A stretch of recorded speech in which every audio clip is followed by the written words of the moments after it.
வணக்கம் மக்களே. இன்னைக்கு நாம என்ன பார்க்க போறோம்னா, இந்தியா வெற்றிக்கு காரணமே இந்த ஒரு வீரர் மட்டும்தான். எமோஷனலான இந்திய வீரர். அதாவது T20 உலகக்கோப்பை போட்டியில் இந்தியா வெற்றி பெற்ற நிலையில் இந்த வெற்றிக்கு யார் முக்கிய காரணம் என்பது தொடர்பாக முகமது சிராஜ் அவர்கள் சில முக்கிய காரணங்களை கூறியிருக்காரு. போட்டியை வென்ற பிறகு அவரால் கண்ணீரை கட்டுப்படுத்தவே முடியல. அவர் மட்டுமில்லாமல் கிட்டத்தட்ட அனைத்து வீரர்களும் எமோஷனலாக இருந்தாங்க. இந்த ஆண்டு T20 உலகக்கோப்பை அமெரிக்கா மற்றும் வெஸ்ட் இண்டீஸ் நாடுகளில் நடைபெற்றது. இறுதிப் போட்டி நடந்த தினமன்று வெஸ்ட் இண்டீஸ் நடைபெற்ற இந்த போட்டியில் இந்தியா மற்றும் நம்ம தென்னாப்பிரிக்க அணிகள் மோதியிருக்காங்க. இந்திய அணி கடந்த 2013 சாம்பியன்ஸ் டிராபியை வென்ற நிலையில் அதன் பிறகு எந்த ஒரு ICC டிராபிகையும் வெல்லல. பல முறை இறுதிப் போட்டி வரை முன்னேறினாலும் கூட கோப்பையை எட்டி பிடிக்க முடியல.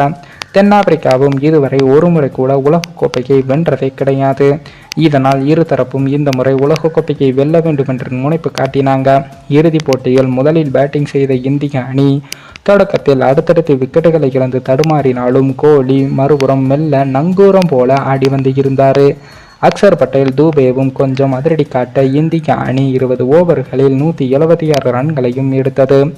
அடுத்து களமிறங்கிய தென்னாப்பிரிக்கா சீரான இடைவெளியில் விக்கெட்டுகளை இழந்தாங்க. குறிப்பாக அதிரடி காட்டம் ஆடி வந்த கிளாசன் விக்கெட்டை ஹர்திக் பாண்டியா எடுத்தார். அதன் பிறகு போட்டி நம் பக்கம் திரும்பி இருக்கு. அடுத்து டேவிட் மில்லர் தூக்கி அடித்த பந்தை பவுண்டரி எல்லைக்கு மிக அருகே நின்று சூரியகுமார் யாதவ் அட்டகாசமாக பிடித்தார். இந்த இரண்டும் தான் போட்டியை மொத்தமாக மாற்றியிருக்கு. அடுத்து பும்ரா, ஹர்ஷ்தீப் சிங், ஹர்திக் பாண்டியா கட்டுக்கோப்பாக பந்து வீச இந்தியா கோப்பையை தட்டி தூக்கியிருக்காங்க. இதற்கிடையில் தான் போட்டி முடிந்த பிறகு பேசிய முகமது சிராஜ் அவர்கள் என்ன சொல்லியிருக்காருன்னா, சில முக்கிய கருத்துக்களையும் தெரிவித்து இருக்காரு. ஆட்டத்தை பும்ரா புரட்டி போட்டு விட்டதாகவும் அவர்தான் ரியல் கேம் சேஞ்சர் என்றும் புகழ்ந்து பேசியிருக்காரு. இது தொடர்பாக அவர் என்ன சொல்லியிருக்காருன்னா, இந்த இறுதிப் போட்டி ஒரு கட்டத்தில் தென்னாப்பிரிக்காவுக்கு சாதகமாக இருந்த நிலையில் எனது ஒரே நம்பிக்கை பும்ரா மட்டும்தான். அவர்தான் நமது டீமில் இருக்கும் ஒரே ஒரு கேம் சேஞ்சர்.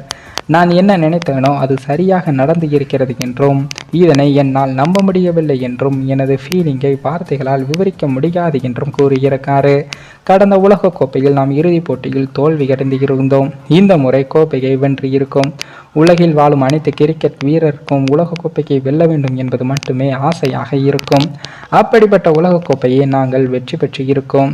அது மகிழ்ச்சியை தருகிறது என்று முகமது சிராஜ் அவர்கள் கூறியிருக்காரு. மேலும் இந்த வீடியோ ஏதோ ஒரு விதத்தில் உங்களுக்கு பிடித்திருக்கும் என்று நினைக்கிறேன். நம்ம சேனலுக்கு புதிதாக வீடியோ பார்க்கிறீர்கள் என்றால் மறக்காமல் சப்ஸ்கிரைபர் செய்துவிட்டு பாருங்கள். இன்னொரு வீடியோவில் சந்திக்கும் வரை நான் உங்கள் தமிழ்.